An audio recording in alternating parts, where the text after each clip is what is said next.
All right. Hello and welcome to the WPS webinar on mastering prior authorization submissions. Let's say goodbye to those submission errors. My name is Mary Sue Gardner, and I'm a registered nurse on the Provider Outreach and Education team. And I'm joined today by my fellow nurses, Rachel and Jennifer, who are going to be helping me with the question and answer part of today's webinar. We also have some representatives from the medical review department that can also help with monitoring the chat or any additional questions. So this webinar, again, is a continuation from this morning's webinar, which Rachel discussed the overall prior authorization process. If you happen to miss that webinar, it will be posted to our YouTube page within the week as an encore of that event.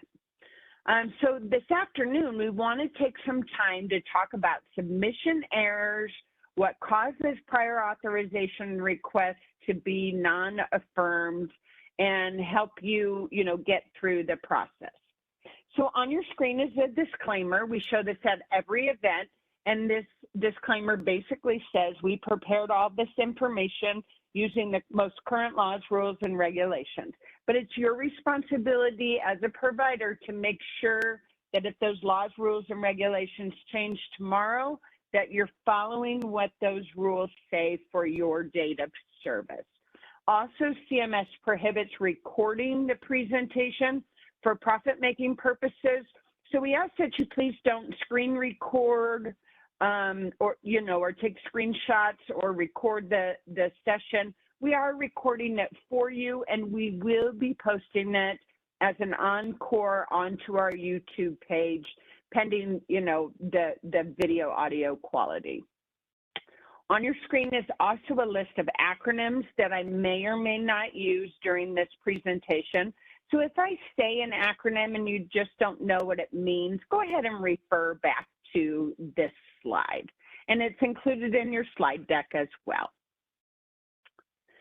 So my objective for today, again, is to help you mitigate the submission errors.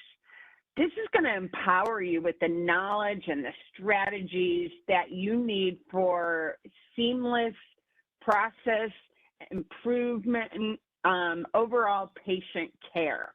And I'm going to accomplish this today by talking to you about those most common submission errors. We're going to go through how to avoid these errors. I'm going to show you how to locate prior authorization submission forms for HOPD, as well as the RSNAT prior authorization process, and also provide you with some additional information that will be helpful in your prior authorization submission request. So I really want to make this powerful for you to avoid those errors in the future. All right, so we are going to start with the common submission errors and issues with HOPD, or Hospital Outpatient Department reviews. Before we talk about the overall issues, I want to take a few minutes and talk about the prior authorization request form itself. And we start with this because misuse of the request form is the basis of a lot of submission errors.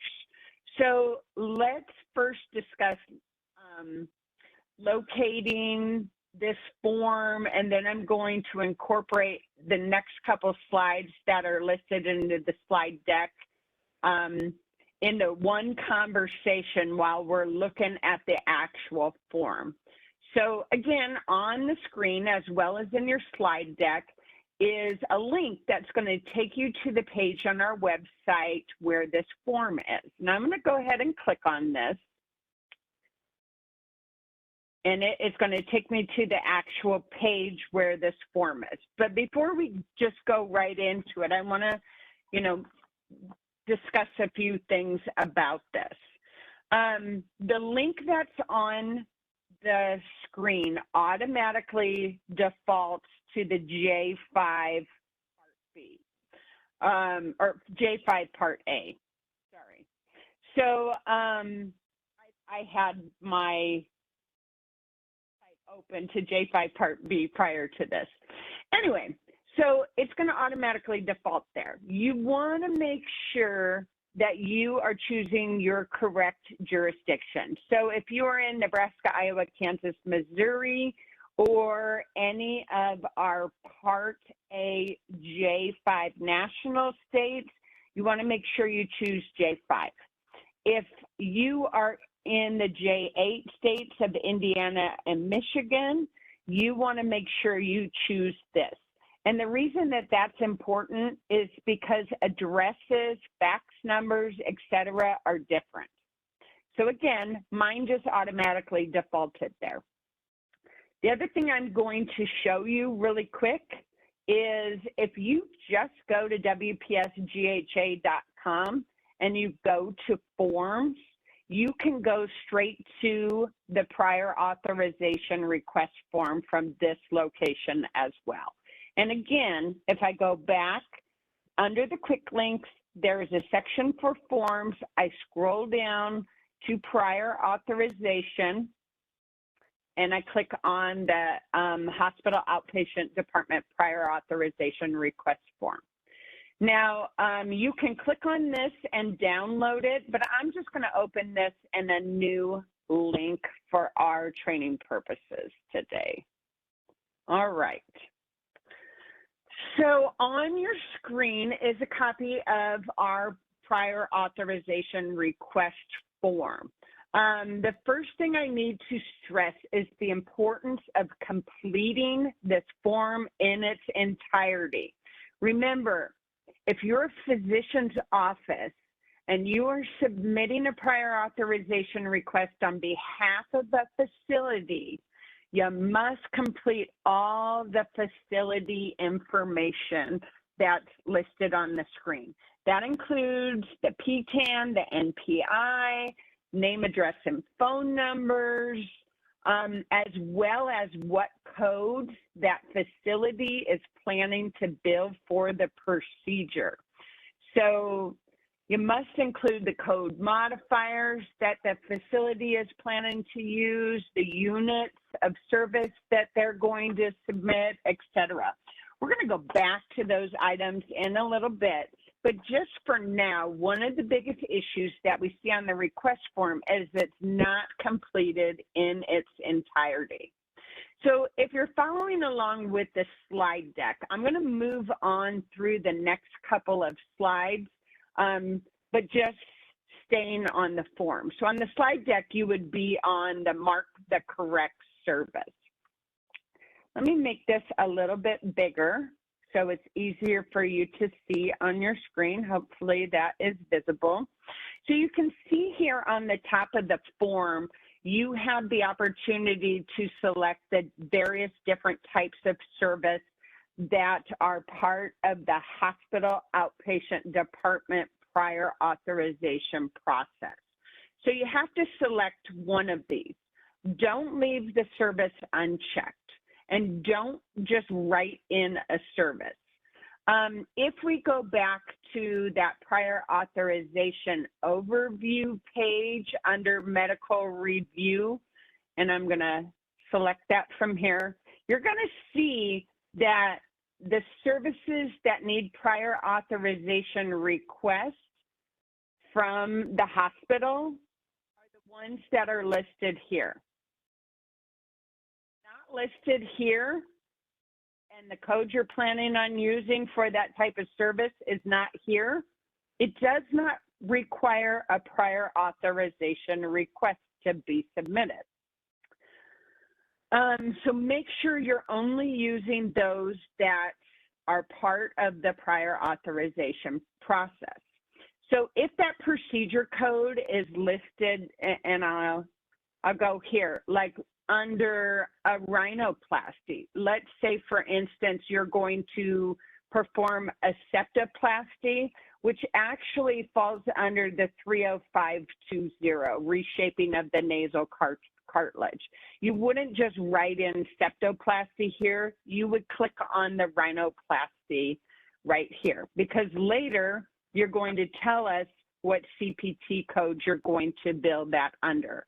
Again, if it's not in the list, it does not require prior authorization.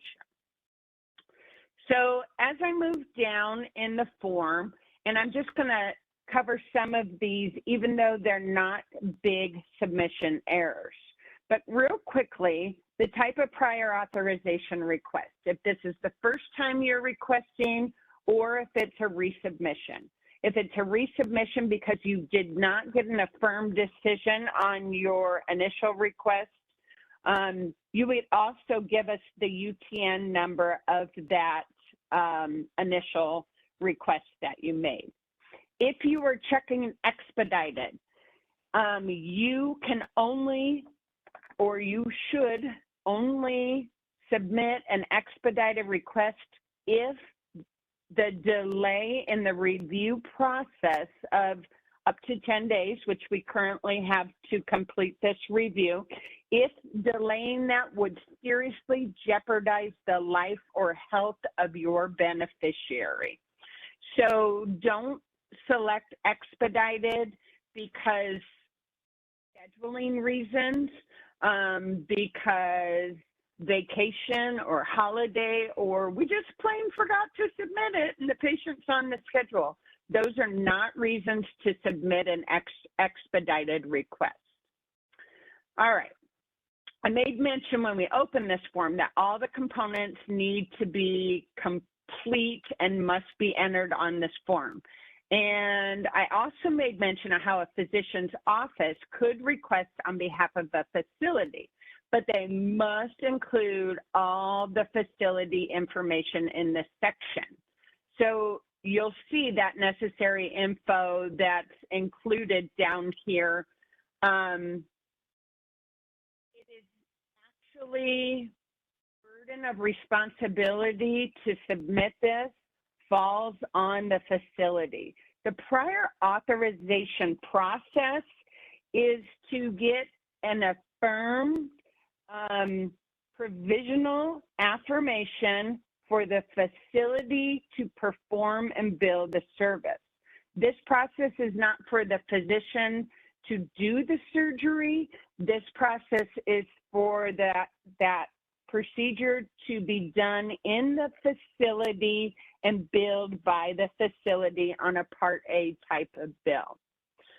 So again, that's why I stress it's so important to make sure you have all this correct information, because we will allow the physician's office to submit, but the physician's office has got to have all of this information on the whole entire thing correct and submitted. And that even includes how that facility is going to bill.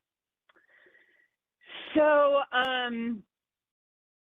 if you're following along with the slide deck as well, the next section becomes an issue because facilities, and often, again, when physicians' offices are submitting on behalf of the facilities, we're not getting all the HCPCS codes, modifier, unit of service information that we need.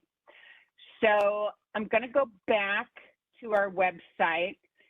And the first thing that's important to note is the information that you're going to include here must be for CPT codes that are included in this process. So if they're not on these lists, you do not have to submit a prior authorization request. If you're doing a couple services and there's only one that's on the list, then your prior authorization request is going to be for that one service. All right, so if we go back, and I want to pull this back up. So make sure that you are completing that information correctly. Again, remember this process is for hospital outpatient departments of a PPS hospital, type of bill 13X. That's the only facility type that this is pertinent to. So these codes need to be on the service-specific information list, the ones I showed you. You have to include any modifiers that are going to be on the bill along with that CPT code and how many units of service are going to be provided. Now, let's suppose there's a chance that once surgery starts, it may not be the surgery the physician intended to perform, because for one reason or another, there's a possibility that it may be one of several types of surgeries, and both of those types of surgeries require prior authorization. If there's a chance that surgery may become one of the few listed on that list as needing prior approval, then you should put all of those that could be on your list.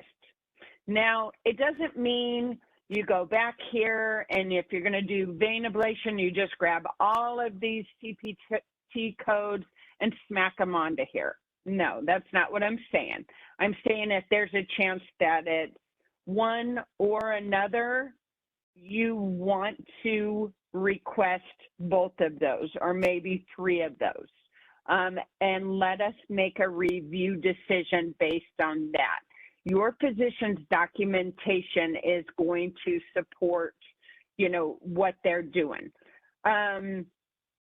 Again, like if we go back to the rhinoplasty information, just as an example, and it may not be a great one because I'm not an ENT by any means, but if I were and I thought there may be a chance that my surgery turns out to be one thing or another, maybe I'm not sure if I'm planning on doing nasal cartilage grafting, but I get in there and it doesn't end up that being that I have to do the grafting, only the reshaping or only maybe the septoplasty. I want to make sure I put both of those things on my request form because, you know, sometimes you just don't know as a surgeon until you get in there that something is not how it appeared and you have to go a different route.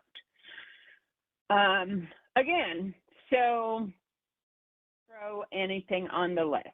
So now let's look at the additional information that's below your code list. And this is, especially if you are a facility that does facet joints, this is a place for you to shine.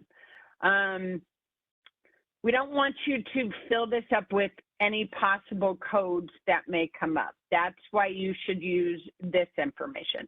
Again, don't choose everything off the list. But this additional information lets us know additional stuff about the surgery. So if it's vein ablation, vein location. If it's things like a facet joint, are we doing diagnostic? Are we doing therapeutic? Is it a medial branch block, etc.? So again, this portion is really going to be important for you guys that T code doesn't, you know, this other information doesn't give you a chance to explain. If there's a right or a left side to what you're doing, explain it down here. If you are doing facet joints, things like, again, which technique? Is this the first or second? Is it interarticular facet joint technique? Make sure that your prior authorization staff knows the difference in what kind of technique is being used. You need to note like right or left side, what level, etc. So make sure that this is also supported in your physician notes, and you're going to need to submit those notes as well. Remember your keywords. So facet. Facet is a keyword when you're doing facet joint injections. Let us know, again, IA, RFA, etc. Why is it being done? Is it diagnostic or therapeutic? So put that keyword in there.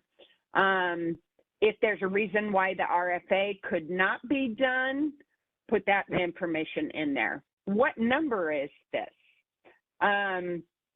Is this a first or second diagnostic or therapeutic? So let us know that. What side, right, left? What level? Give the exact level that will be injected. Finally, is the pain axial? All of this needs to be clear and evident, but the more information you can make known up front and is also supported in your documentation, the better likelihood you have of getting an affirmed decision from the start. So the majority of my pre-submitted questions that have come in were in regards to how can I get my facet interventions covered on my initial request or affirmed on the initial request. And those are some of the key things. So that's why I honed in on that one, you know, so much more than other types of service. So again, diagnostic, therapeutic, level, side, think of all those keywords. Axial is a keyword, facet interventions, etc. All right, and then overall, and this goes into your slide 10, or into your slide, I believe it's 9, avoid ineligibility, or not, illegibility, sorry. Avoid illegibility on your slides, especially when you're filling in information. So this slide or this form is very user-friendly. You can type or like mark into the form itself. You can type into the form itself, which we encourage you to do as opposed to downloading and printing it. And then if you need to keep this somewhere, you can download it with your changes and save it somewhere to your computer. Your other option is to hit that print icon and just change this from your printer to save as a PDF and save it somewhere on your computer. So we do get requests that are illegible. God, I don't know why I'm struggling with that word today, illegible. So we don't know what additional information you're giving us, or we can't read all the numbers, etc. We do encourage you to type that. All right, so at this time, I'm gonna go back to the slide deck, and I'm gonna advance because I went through all of this, and we're gonna talk about making requests for services that are part of the program. So let me actually go back and stay on here. It'll just make life easier. If I click on the WPS icon in the top left corner, I'm going to take you through this as if you're coming in and going straight to our landing page. If I go to the Topic Center and I choose Medical Review, and again, it's the Part A service, so I am on one of my Part A sides of Medicare, whether I'm J5 or J8, but I go to the Topic Center, Medical Review. You can see we have a quick link here for the prior authorization of hospital outpatient department services. So again, make sure you are making requests for services that are part of this program. So if it is not conducted in a hospital outpatient department and billed on a 13X type of bill, then it doesn't need a prior authorization. So if the service is being done in a physician's office or an ambulatory surgery center, or even a critical access outpatient, it is not part of this process because critical access outpatients don't bill on a 13X type of bill. So those are not included.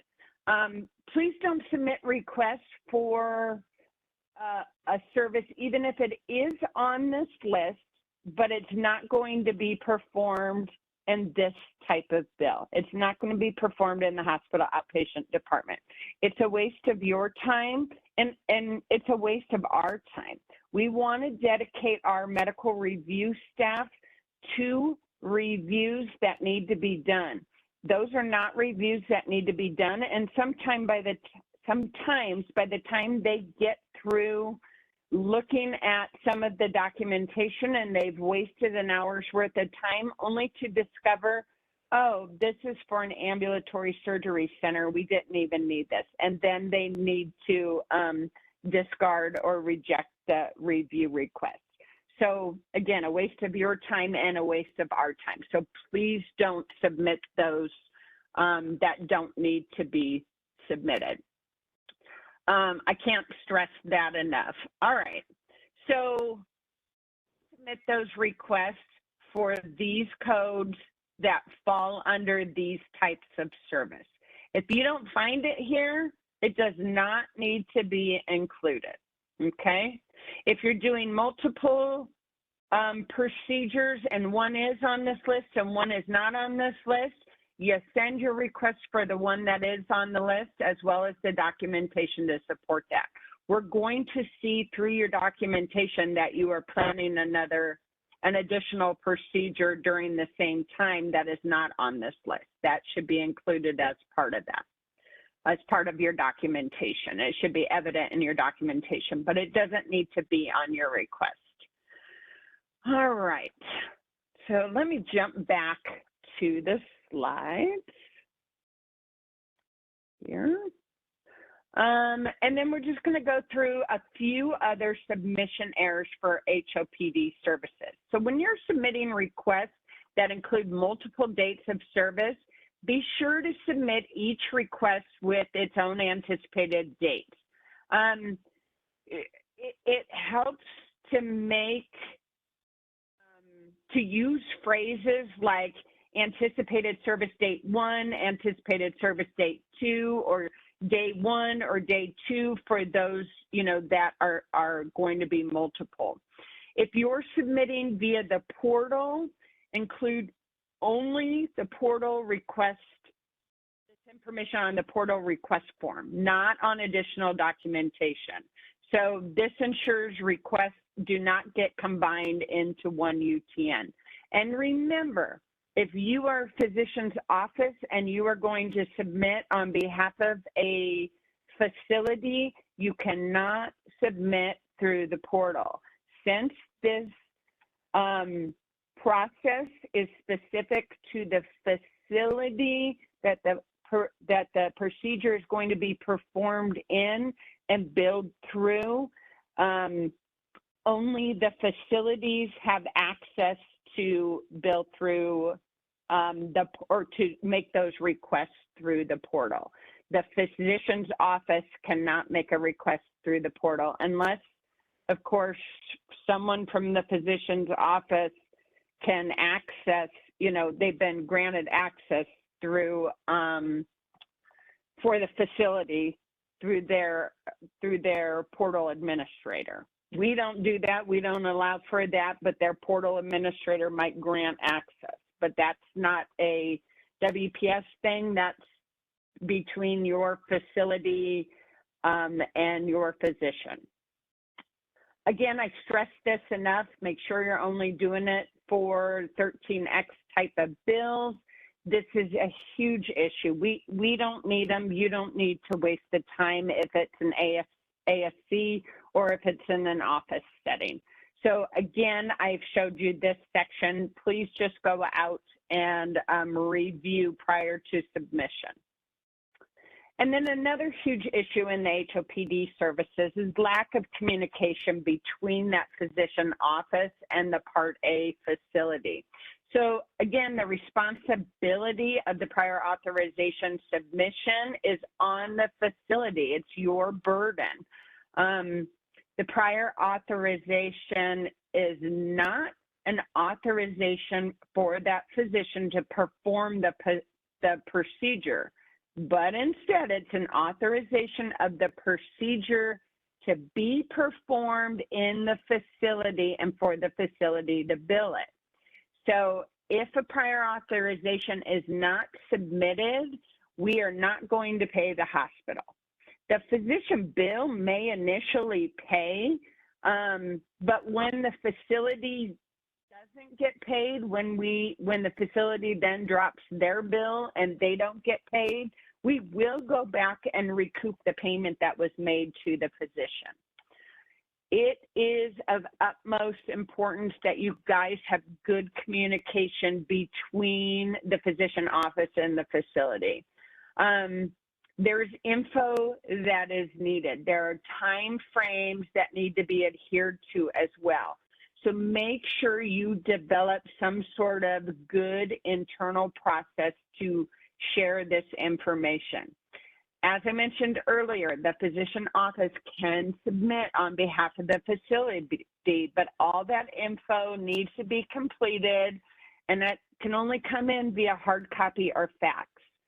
So the physician office generally does not have access to that provider portal for the, that the facility can submit on. So again, I can't stress enough the importance. If you're a facility and you are allowing your physicians to submit, then you are also subject to not have your claim paid if you're not doing some sort of monitoring. So just so you know that. All right. So then some other common that we see for HOPD. This includes like documentation that's not submitted and doesn't match the requested service, missing documentation to support medical necessity, and unclear or vague documentation to support the service requested. So again, make sure your physician office, it's clear as to what the service is for, why it's necessary, what the plan procedure is going to be, any alternate procedures that may be necessary once they get in there, and make sure it's for medically necessary services and not cosmetic in nature. All right. And then additional information to include on the request. So finally, make sure you're reviewing the documentation requirements that we have posted in the medical review section of the website under that overview that I showed you. Be sure that you submit everything that's listed there, as well as any additional documentation that you have on hand if you feel that supports the medical necessity of performing those procedures. Remember, a lot of these services, we have LCDs on. So if we do have a local coverage determination, you should visit the MCD database on cms.gov and review our LCDs for coverage criteria and billing. And you can link to those into the MCD database right from WPSGHA.com as well. Also, remember that the prior authorization is a provisional affirmation of proceeding with the billing for the procedure by the facility.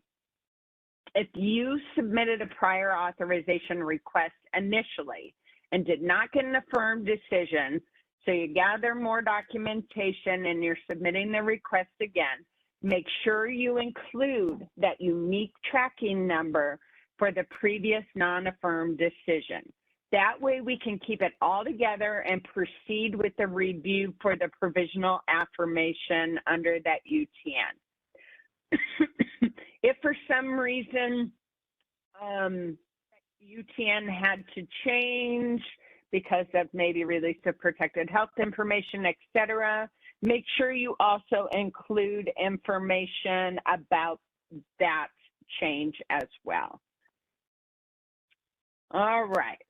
So now we're going to go over the submission errors for RSNAT, or repetitive scheduled non-emergent ambulance transports.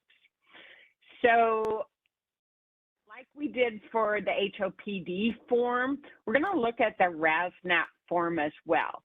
So repetitive scheduled non-emergent ambulance transport prior authorization process, this is a Part B process. So again, this is going to default to J5 MAC Part A, because that's what I was just on, but I need to make sure I change this to Part B. So if you're Nebraska, Iowa, Kansas, Missouri, make sure you're J5B. If you're Indiana or Michigan, J8B. And we stress these so much, again, because phone numbers, fax numbers change, even PO boxes change based on what area you're in. All right, so I am just going to open this in a new tab instead of downloading it, just to make it easier to view, and kind of go over this form as well with you. Like I said in the other one, it's important that you complete this form in its entirety. We need all of the information contained on this form. And again, I'll make this a little bit bigger for ease of viewing. That goes with initial, resubmission. If it's expedited, again, expedited only when it jeopardizes the life or health of the beneficiary. And then we move into some common submission errors, like how many transports are you requesting? This should be one way, or trips include 2 transports. So if 20 round trips are planned, you're going to put 40 as your number in here. So you must include your start date, the procedure codes, and any ambulance modifiers that are required as well.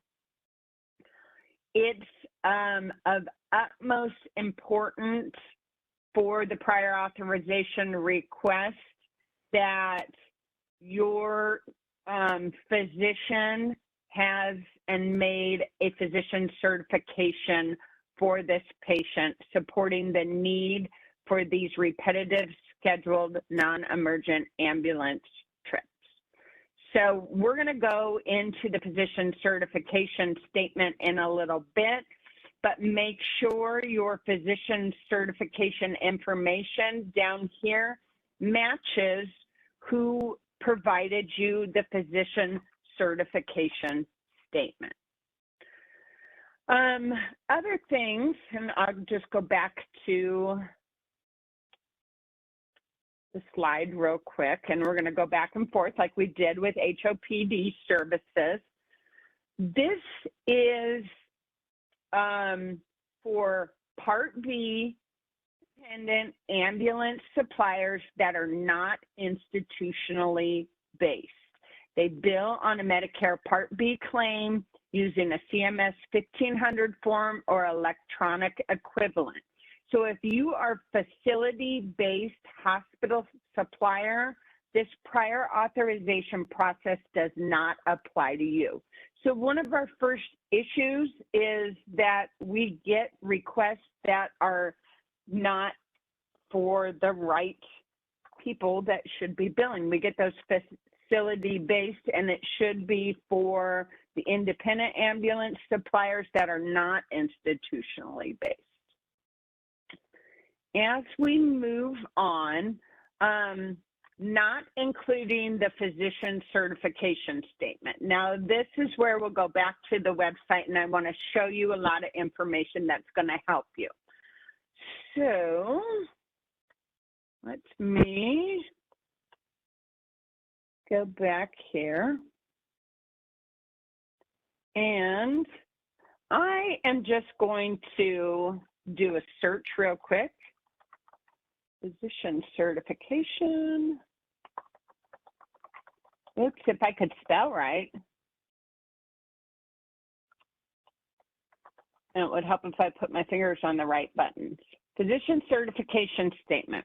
All right, So on our website, we also have a form for physician certification statement. You can get to this in a variety of different ways.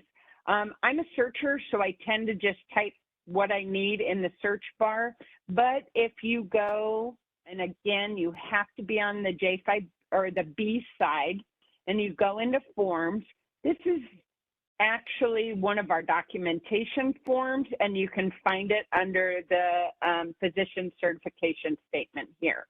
I'm going to open this in a new tab just for, again, for ease of showing you. We have made a physician certification statement form for you.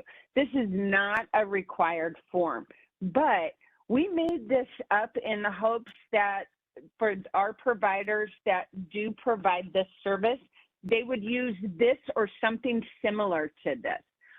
The nice thing about this form is that we thought about all the things that we don't get in these physician certification statement forms that we really need to find somewhere, and we put that on here.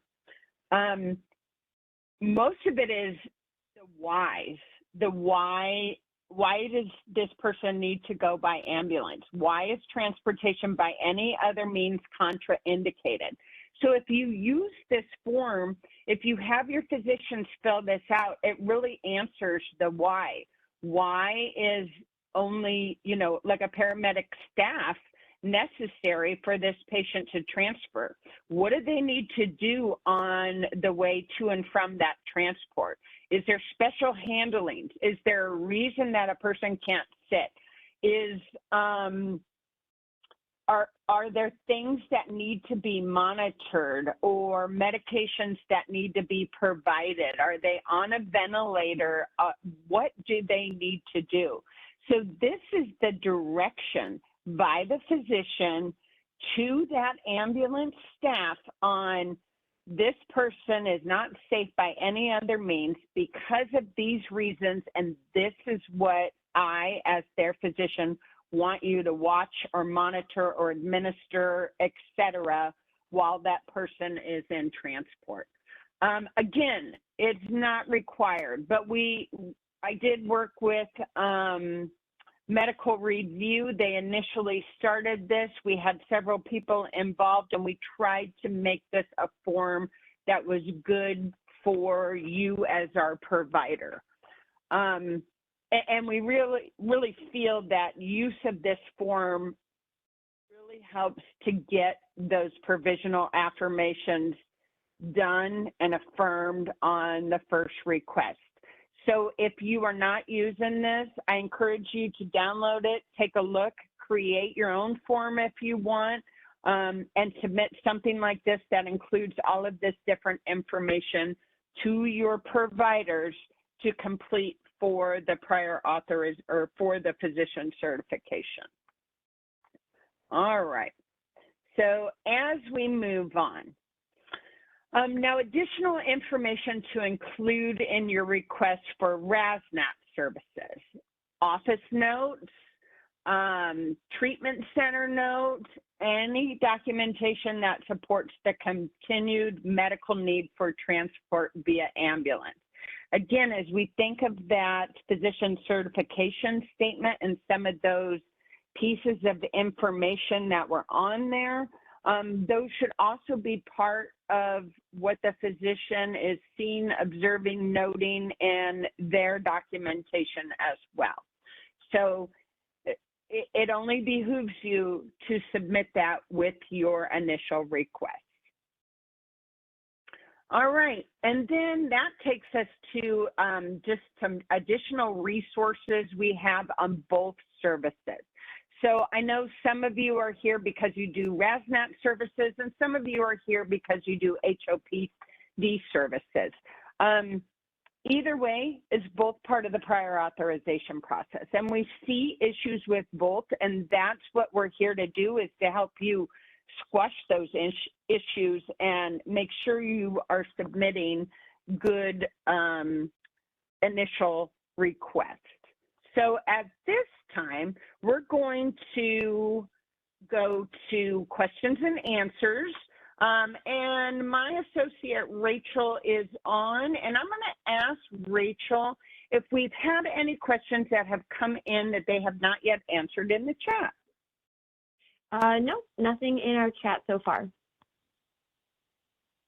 Okay, so you still have time before I end this call. If you have questions, go ahead and put those in the chat, and we will, I'll pause one more time when we get to the end, and we'll make sure we answer any of those questions.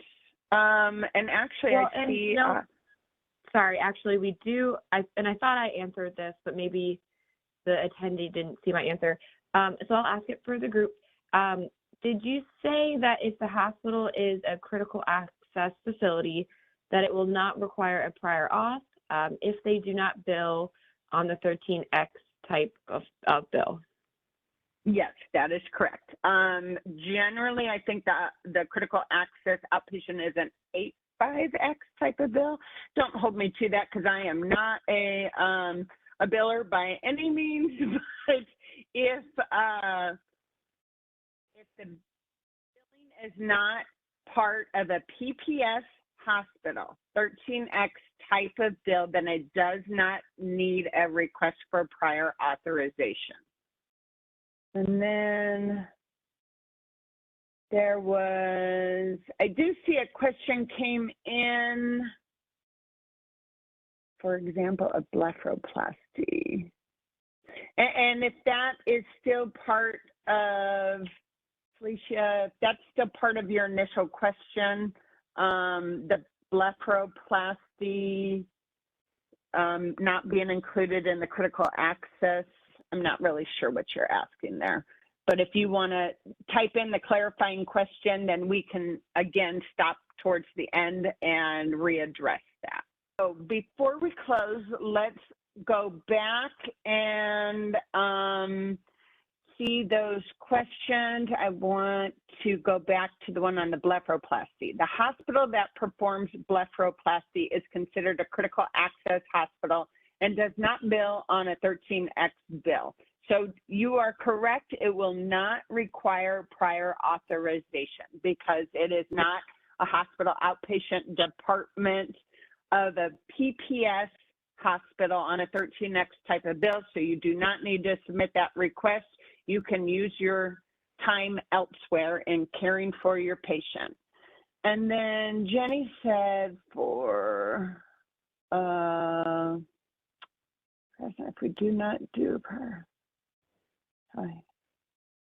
RSNAT, if we do not do a prior authorization request ahead of time, and now we have to submit our documentation for review, can we file the claim with the PWK segment instead of waiting for the ADR request? And I do believe you can do that. I'm going to ask Jenny Russell from Medical Review if she can verify that, but I do believe the PWK segment could be used for that. So Jenny, do you have any input? Yeah, thanks. You can go ahead and enter the PWK segment and then fax, mail, or upload the documentation. However, that does not stop the ADR going out. So you can respond before you receive the ADR, and we'll ingest the documentation, but the ADR will still be issued. Perfect. Thank you for your help with that. Jenny to Jenny. All right. And I am not seeing any more questions in the queue. So again, we do ask that you please take a few minutes while we're still in session to go ahead and take that survey. And on behalf of myself, Rachel and Jennifer and our medical review department, as well as all of our provider outreach and education and medical review departments, I want to thank you for your participation in today's event. This concludes our webinar, and you may now disconnect.